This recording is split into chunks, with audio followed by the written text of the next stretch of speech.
हमारा विषय परमेश्वर के अधीन हो जाओ। पढ़िए उस वचन को, याकूब 4:7।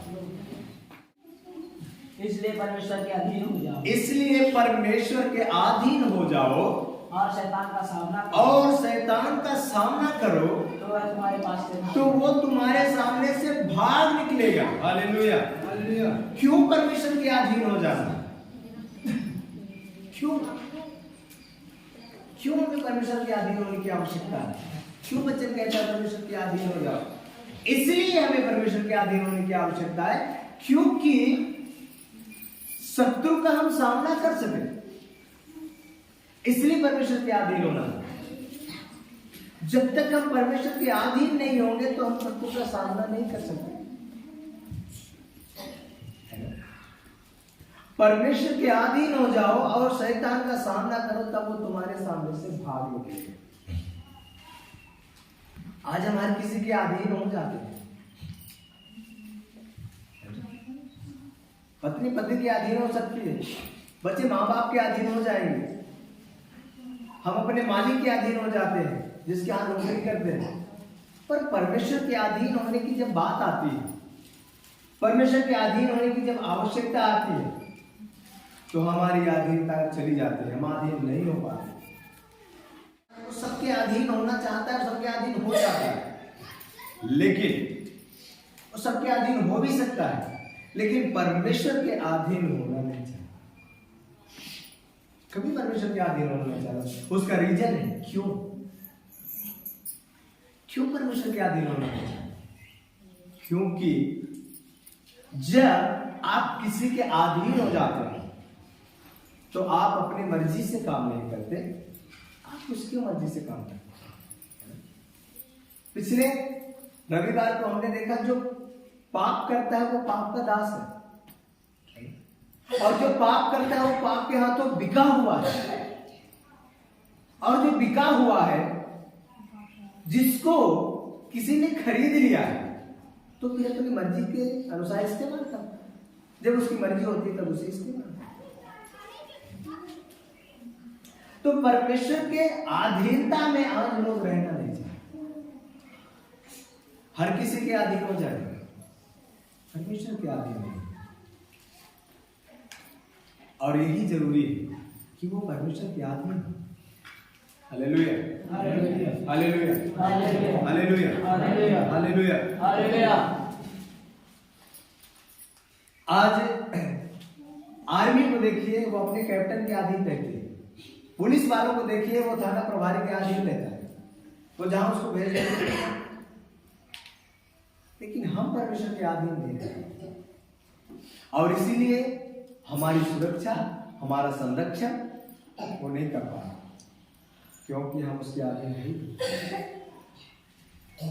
परमेश्वर का वचन कहता है, परमेश्वर के बलवंत हाथ के नीचे दीनता से बने रहो, उचित समय में वो तुम्हें उठाएगा।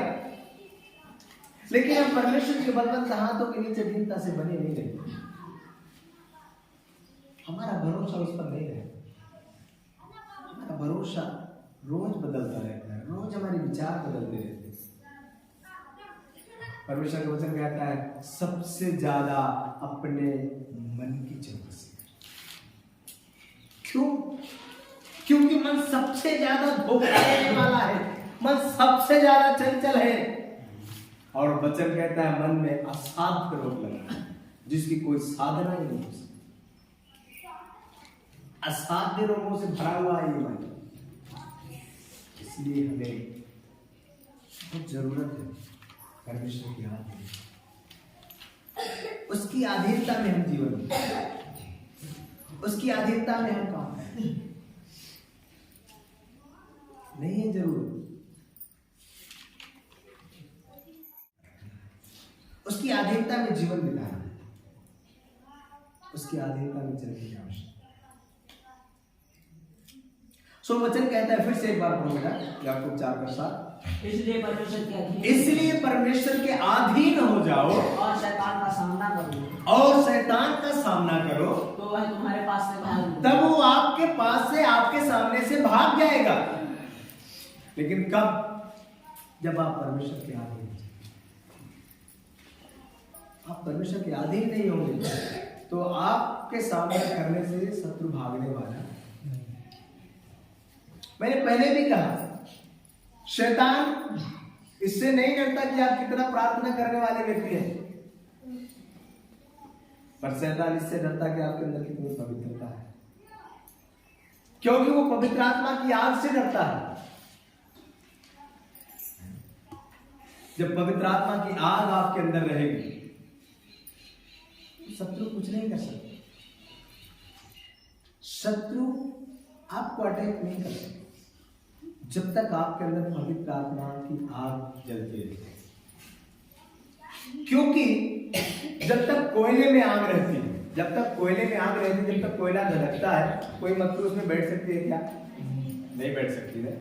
लेकिन वही कोयला जब बुझ जाता है और राख बन जाती है तो उसमें मक्खियां बैठती हैं, बैठती हैं, क्योंकि उसकी आग क्या हो गई है? बुझ चुकी है। अब वो राख बन गया तो उसमें मक्खियां भी बैठेंगी, सारे जानवर उसमें बैठ सकते हैं, है ना? लेकिन जब तक उसमें आग रहेगी तब तक कोई भी जीव जंतु उसमें बैठ नहीं सकते। इवन आप भी उसको हाथ नहीं लगा सकते, आप भी उसे हाथ नहीं लगा सकते। पवित्र आत्मा की आग यदि आपके अंदर है तो कोई भी शत्रु की ताकत आपको छू नहीं सकती।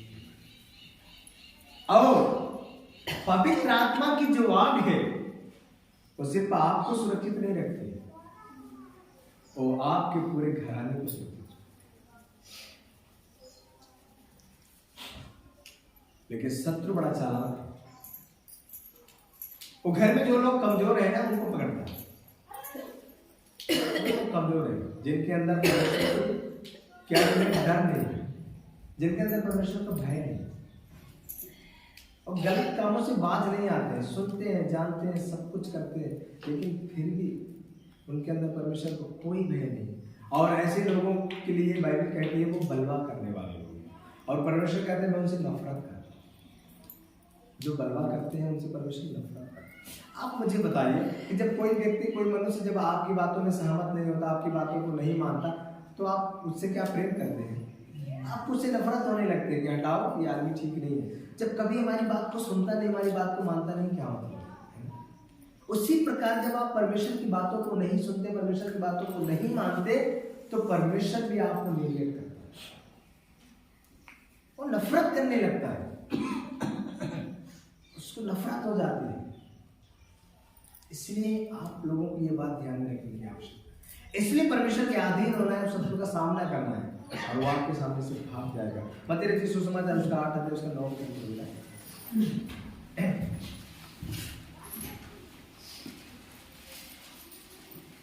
क्योंकि मैं भी पराधीन मनुष्य हूँ और सिपाही मेरे अधीन है। जब मैं एक से कहता हूँ जा, तो वह जाता है, और दूसरे से आ, तो वह आता है, और जब अपने दास से कहता हूँ यह कर, तो वह करता है। Hallelujah, hallelujah. हम में से हर एक जन किसी न किसी के अधीनता में है, किसी न किसी के अधीन हम काम करते हैं। और ये सूबेदार जो है ये अपने सिपाहियों के विषय में कहता है कि जब मैं उनसे कहता हूं कि आओ तो वो आते हैं, जब उनसे मैं कहता हूं कि जाओ तो वो जाते हैं, है ना? क्योंकि ये सिपाही किसके अधीन है? सूबेदार। और सूबेदार किसके अधीन है? और उससे जो उच्च अधिकारी है ना, वो कहता है कि मैं पराधीन मनुष्य हूं और मेरे अधीन में क्या है? सिपाही है। मैं भी पराधीन हूं। पराधीन का अर्थ होता है दूसरे के अधीन हूं, और जब वो मुझे आज्ञा देता है तो मैं उसकी बात मान लेता हूं। वो आज्ञा देता हूं, वो मेरी बात मान लेते हैं। इसलिए प्रभु आप यहीं से कह दो मेरा सेवक ठीक हो जाए। उसका जो सेवक बीमार था उसके बारे में प्रभु से वो बात कर रहा है। और इसलिए यहां जो परमेश्वर का वचन कहता है, इसलिए ये वचन कहता है अधीनता के बारे में। पढ़ो बेटा, फिर से पढ़ो उसको। क्योंकि मैं पराधीन मनुष्य, क्योंकि मैं पराधीन मनुष्य हूं और सिपाही मेरे अधीन है, और सिपाही मेरे अधीन है। जब मैं एक से कहता हूं जा तो वह जाता है और दूसरे से आ तो वह आता है। हाँ। और जब अपने दास से कहता हूँ यह कर तो वह करता है। वो करता है। वो पराधीन मनुष्य है और वो जानता है इस बात को कि जैसे मैं बातों को सुनता हूँ, प्रभु यीशु भी यदि बीमारी से कहेंगे तुम चली जाओ तो तुम चली जाओ, क्योंकि सारी बीमारियां यीशु के अधीन है। लेकिन सवाल ये है, बीमारियां यीशु के अधीन है, पर क्या आप यीशु के अधीन है? सवाल यहां है। सवाल ये, बीमारी यीशु के अधीन है, समस्याएं यीशु के अधीन है, पर क्या आप उसके अधीन हैं?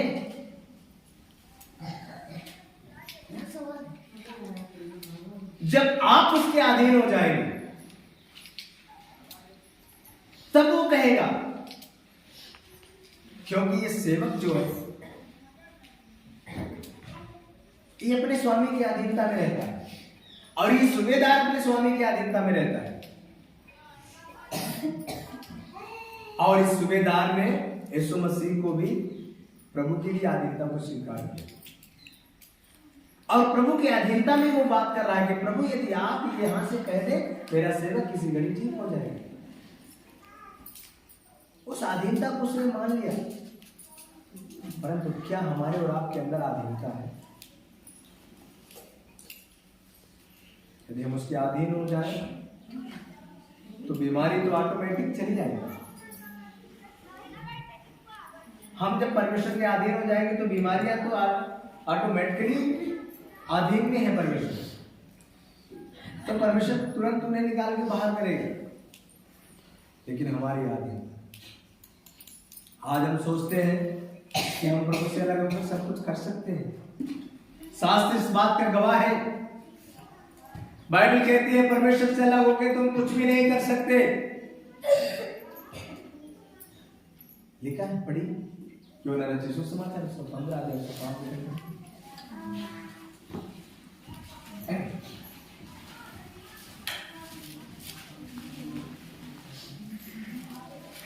मैं बात बताता हूँ।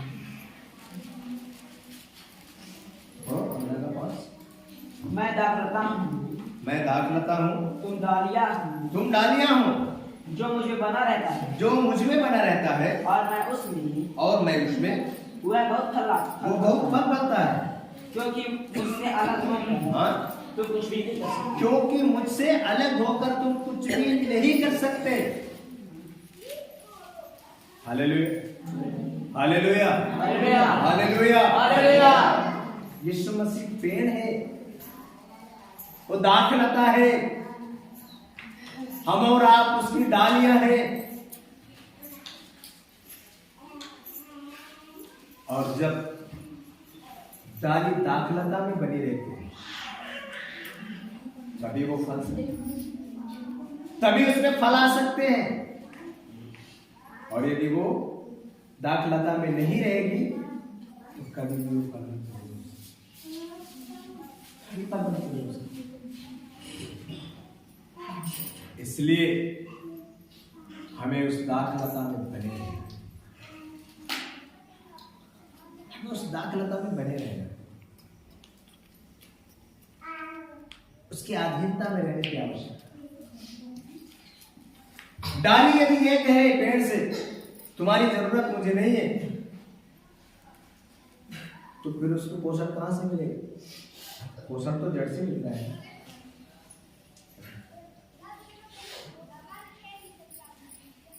इसलिए हमें दाखलता में बने रहने की आवश्यकता है। यदि हम दाखलता में बने नहीं रहेंगे हम सूख जाएंगे। यदि डाली दाखलता में बनी न रहे तो सूख जाती है और बिना फल की हो जाती है। उसके अंदर कोई फल नहीं रहता, उसके अंदर कोई जान नहीं रहती, उसकी जान निकल जाती है। यदि हम और आप प्रभु यीशु मसीह के साथ नहीं है तो हमारी जान मान लो निकल गई, हमारी जान निकल गई।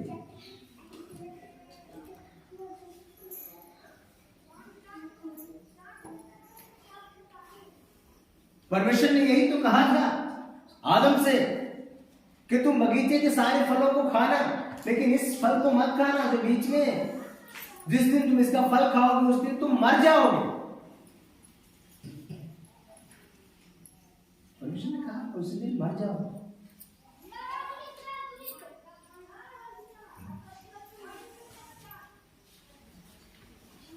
क्यों परमेश्वर ने ऐसा कहा? क्यों परमेश्वर ने ऐसा कहा?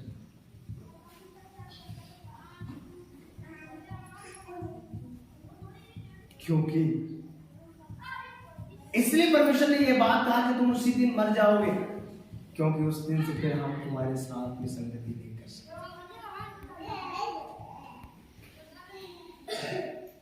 और परमेश्वर से अलग हो जाना ही हमारी मौत है। यदि हम परमेश्वर से अलग हो गए, निश्चित रूप से मानो हम मर चुके हैं। परमेश्वर से अलग होने के लिए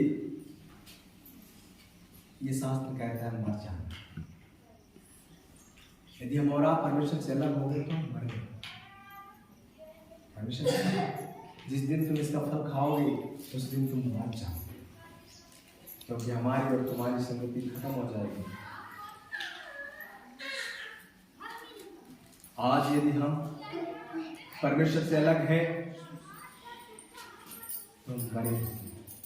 क्यों प्रभु यीशु मसीह ने कहा, जब एक व्यक्ति ने कहा मेरा पिता मर गया है और मुझे आज्ञा दे कि मैं उसे गाड़ दूं, फिर आओ तेरे पीछे हो लूं। प्रभु ने कहा मुर्दों को मुर्दा गाड़ने दो। क्या कभी मुर्दे मुर्दा गाड़ते? कभी एक मुर्दा दूसरे मुर्दे को दफना सकता है? फिर क्यों प्रभु ने कहा? यही बात कहा, इसी बात को कहा, जितने लोग मुझसे अलग हो गए वो मर चुके हैं। और इसलिए प्रभु ने कहा मुर्दों को मुर्दा गाड़ने दे, तुम मेरे पीछे हो ले।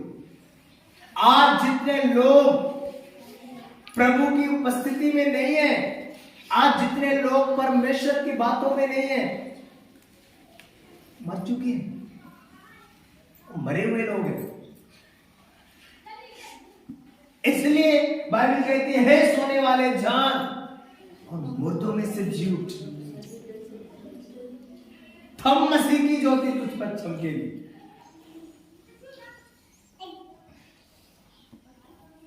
इसी बात के विषय में कहता है,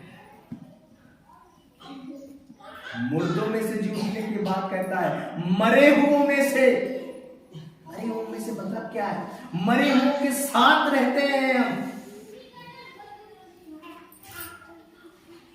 मरे हुओं के साथ रहते, इसलिए बाइबल कहते हैं मुर्दों में से, इन मुर्दों में से तुम्हें जीने की आवश्यकता है। बाइबल कहते हैं उनके बीच से निकलो, तब मैं तुम्हें आशीष दूंगा। जब तक वहां रहोगे तब तक तुम्हें आशीष नहीं मिलेगी। क्यों परमेश्वर ने अब्राहम से कहा अपने घर को, अपने कुटुंब को, अपने परिवार को छोड़ दे? क्यों कहा? इसलिए परमेश्वर इस बात को जानता था कि मैं यहां अब्राहम को आशीषित नहीं कर सकता, क्योंकि यह जगह श्रापित है। इसलिए परमेश्वर ने कहा यहां से निकलो तुम। अब्राहम ने लूत को क्यों परमेश्वर ने कहा तुम अपने परिवार को लेकर निकलो यहां से? क्योंकि यहां तुम रहोगे तो तुम भी नष्ट हो जाओगे।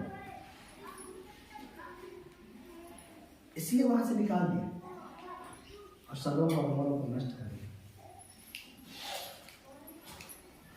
हमें समझने की आवश्यकता है, हम मरे हुए संसार में रहते हैं,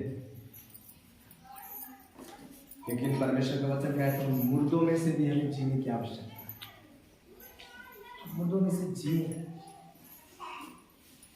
बाइबल हमें बताती है। हम परमेश्वर से अलग होकर कुछ भी नहीं कर सकते।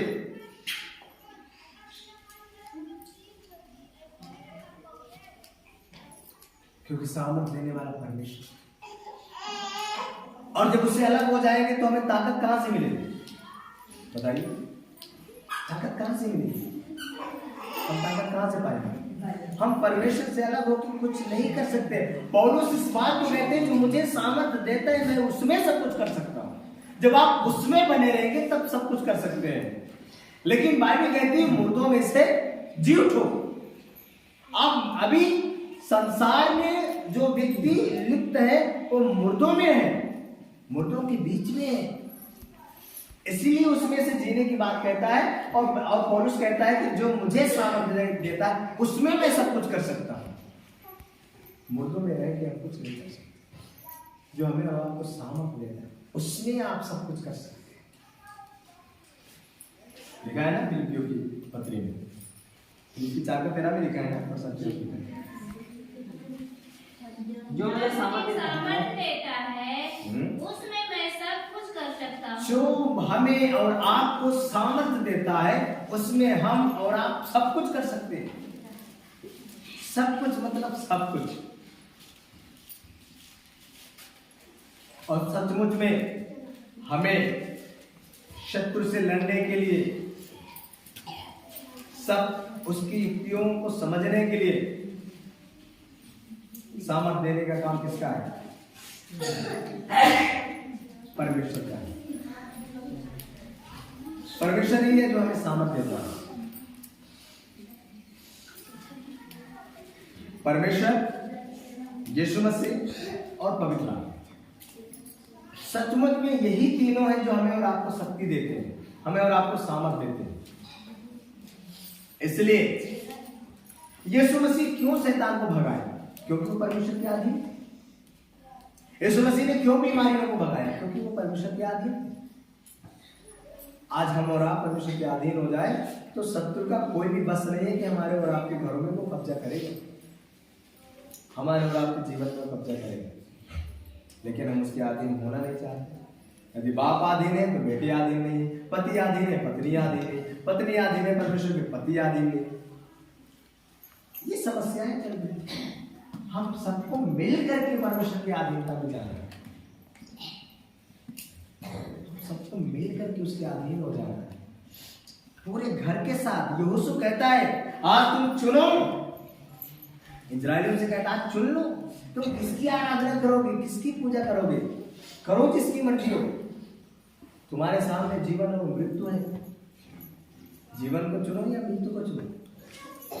लेकिन मैं तो एक बात जानता हूं, मैं अपने घराने समेत यहोवा परमेश्वर की ही आराधना करूंगा। उसने ये नहीं कहा कि मैं तो परमेश्वर की आराधना करूंगा, उसने कहा अपने घराने समेत, तो घर के लोग मिल करके हम परमेश्वर की आराधना। आज तो हम ठीका लेके बैठ जाते हैं, बच्चे कहीं जा रहे हैं, हम देखिए दे नहीं, हमें सीधे सीधे बोल देना है करो अपनी मर्जी के अनुसार, उसका दंड तुम भुगतोगे और उसका हिसाब तुम्हें देना पड़ेगा। बोल देना है बच्चों को साफ साफ, करो अपनी मर्जी के अनुसार, उसका दंड तुम भुगतोगे और उसका हिसाब भी तुम्ही को देना पड़ेगा। परमेश्वर की इच्छा के मुताबिक तुम जीवन नहीं जियोगे तो परमेश्वर तुमसे हिसाब लेगा। तो इसलिए हमें इन बातों को समझने और जानने की बहुत आवश्यकता है। बिना परमेश्वर के हम कुछ भी नहीं कर सकते। वही हमें और आपको सामर्थ्य देता है, वही शक्ति देता है, और उसी के द्वारा हम बलवान बनते हैं, उसी के द्वारा हम सब कुछ कर सकते हैं। Hallelujah, hallelujah, hallelujah. मत्ती 4:11 पढ़े।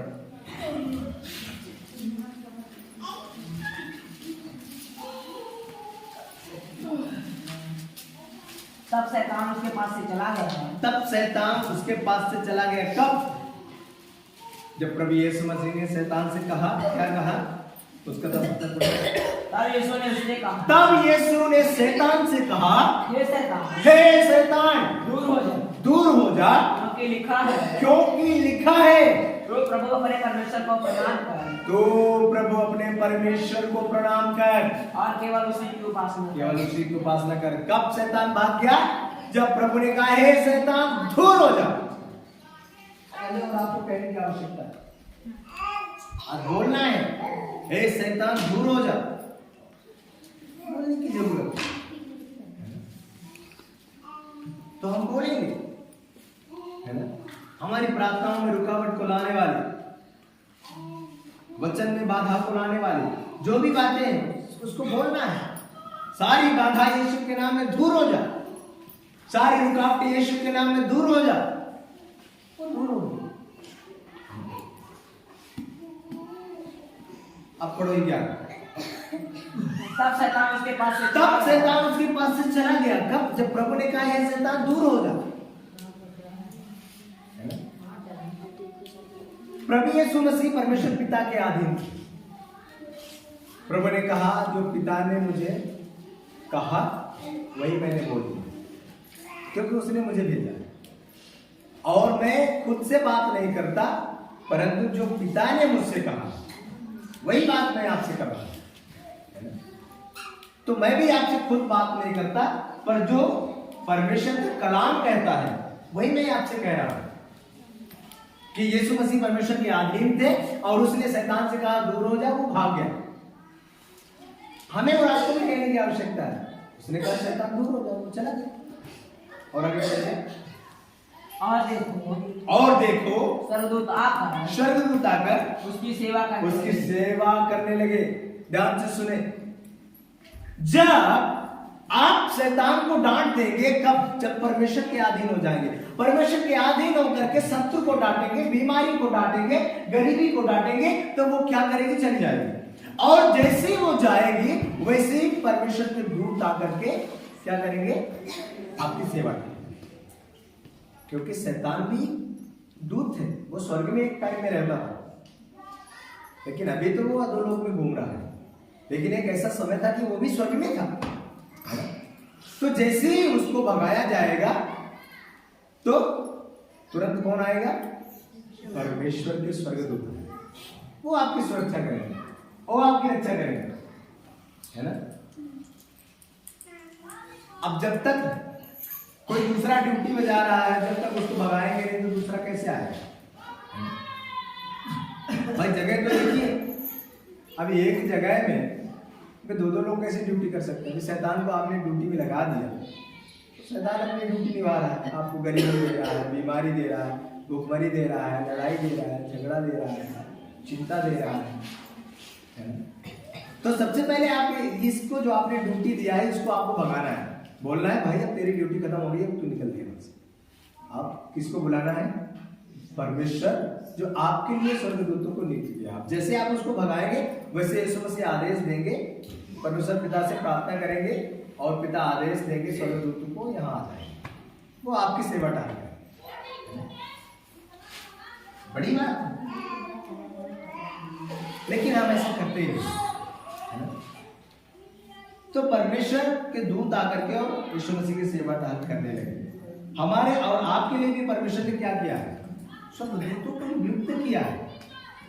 लेकिन सबसे पहले हमें शत्रु को भगाना है, उसका सामना करना है। जब तक उसको भगाएंगे नहीं, उसका सामना नहीं करेंगे, तब तक हमारे जीवन में आशीष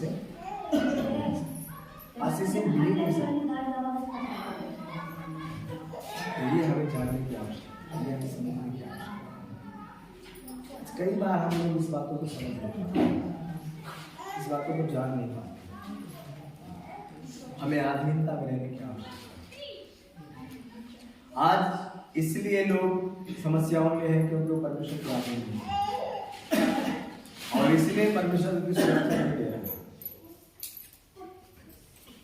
क्योंकि अधीनता है ही नहीं। जब आप परमेश्वर के अधीन हो जाएंगे तो आपको कोई भी समस्या परमेश्वर आने ही नहीं देगी, क्योंकि आप उनके अधीन हैं, आप उनकी सुरक्षा के बाड़ा के अंदर हैं। इसीलिए तो परमेश्वर का वचन कहता है, यशायाह की पुस्तक उसका 49 अध्याय में आपने देखा, उसका 16वां उसका 15वां वचन यही कहता है, पढ़िए। क्या यह हो सकता है कि 16वां वचन देख मैंने तेरा चित्र अपनी हथेलियों खोद कर बनाया है, तेरी शहर पर। परमेश्वर ने हमारे और आपके चित्र को कहाँ बनाया है? अपनी हथेलियों में खोद कर बनाया है ना, खोद कर बनाया है।